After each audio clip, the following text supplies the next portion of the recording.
നമസ്കാരം സുഹൃത്തുക്കളെ, ഞാൻ രണ്ട് ഇംഗ്ലീഷ് വാക്കുകളെ പരിചയപ്പെടുത്തട്ടെ. ഒന്ന് ഏർലി ബേർഡ്. ഏർലി ബേർഡ് എന്ന് പറഞ്ഞാൽ വളരെ നേരത്തെ ഉണർന്നെഴുന്നേൽക്കുന്ന വ്യക്തി.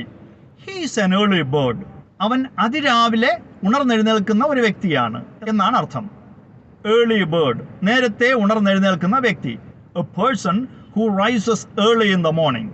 ഇനി മറ്റൊരു വാക്ക് നൈറ്റ് ഔൾ. നൈറ്റ് ഔൾ എന്ന് പറഞ്ഞാൽ രാത്രി ഏറെ സമയം ഉറക്കമിളച്ച് ഇരിക്കുന്ന ആൾ, ഉറങ്ങാതെ ഇരിക്കുന്ന ആൾ. രാത്രിയിൽ ഒത്തിരി നേരം ഉറങ്ങാതെ ഇരിക്കുന്ന ആൾ.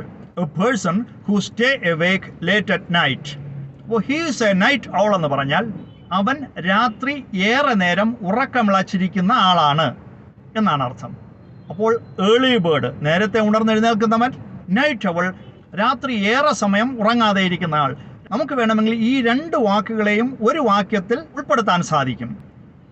ദോ he is a night owl, he is an early bird.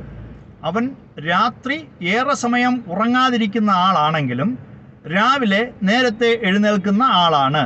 Though he is a night owl, he is an early bird. അപ്പോൾ ഈ രണ്ട് വാക്കുകളുടെയും അർത്ഥവും പ്രയോഗിക്കുന്ന രീതിയും മനസ്സിലായി എന്ന് വിശ്വസിക്കുന്നു. Thank you.